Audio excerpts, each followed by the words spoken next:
பஹல்காம் தாக்குதலில் உயிரிழந்தவர்களுக்கு மதுரை நட்சத்திர நண்பர்கள் அறக்கட்டளை சார்பில் மெழுகுவர்த்தி ஏந்தி அஞ்சலி. காஷ்மீர் மாநிலம் பஹல்காம் பகுதியில் கடந்த செவ்வாய்க்கிழமை நடைபெற்ற பயங்கரவாத தாக்குதலில் 26 சுற்றுலாப் பயணிகள் கொல்லப்பட்டனர். இந்த பயங்கரவாத தாக்குதலை கண்டித்தும் தாக்குதலில் உயிரிழந்தவர்களுக்கு இரங்கலை தெரிவித்தும் அமைதி மற்றும் ஒற்றுமையை வலியுறுத்தியும் நட்சத்திர நண்பர்கள் அறக்கட்டளை சார்பில் மதுரை காந்தி அருங்காட்சியக திறந்தவெளி அரங்கத்தில் அறக்கட்டளையின் நிறுவனர் ஸ்டார்குரு தலைமையில் மெழுகுவர்த்தி ஏந்தியும் மலர்தூவியும் அஞ்சலி செலுத்தப்பட்டது. இந்த நிகழ்வில் மதுரையின் பல்வேறு அமைப்புகளைச் சார்ந்த சமூக ஆர்வலர்கள், பெண்கள், குழந்தைகள், பொதுமக்கள் என ஏராளமானோர் கலந்து கொண்டு பயங்கரவாத தாக்குதலில் உயிரிழந்தவர்களுக்கு மெழுகுவர்த்தி ஏந்தியும் மலர்தூவியும் அஞ்சலி செலுத்தினர்.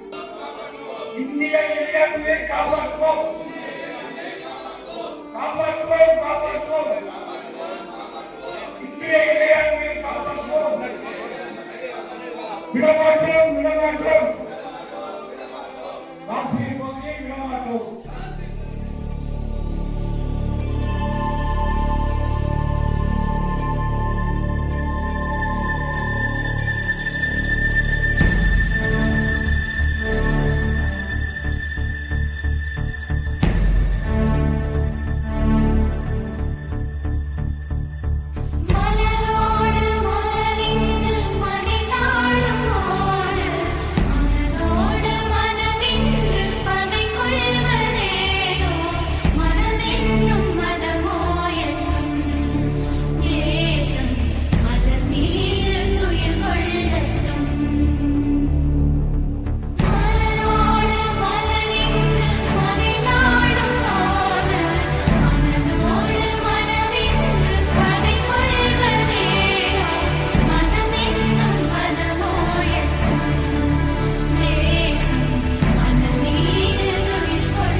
உள்ளூர் செய்திகள் முதல் உலகச் செய்திகள் வரை தெரிந்து கொள்ள மதுரை முரசு சேனலை சப்ஸ்கிரைப் செய்யுங்கள்.